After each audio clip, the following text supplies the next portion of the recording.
Today, austerity seems to be the only answer given to remedy the economic crisis in Europe, yet people are getting poorer and poorer. Automation in manufacturing and wealth accumulation by financial institutions are changing our approach to work.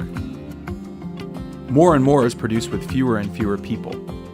Unemployment rates have skyrocketed and pay work is no longer a right for everyone. The good news is that never before in history have human societies generated so much wealth.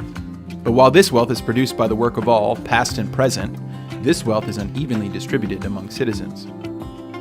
We as European citizens propose an alternative. It's not a new idea, but now is the time to put it into action. It's called Unconditional Basic Income. Have you heard of it? Not yet?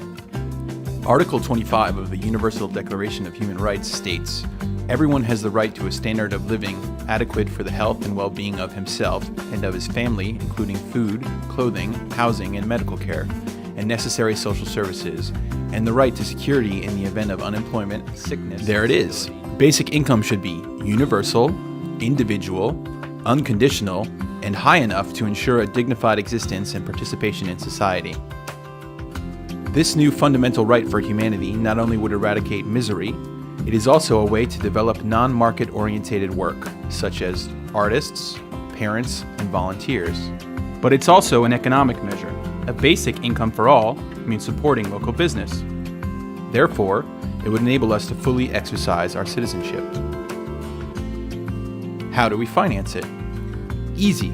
We have several proposals: financial and high-income taxation, a consumption tax on luxury goods and polluting products, and mainly, self-financing by simplification of a very long list of current social transfers and associated public services which have become obsolete.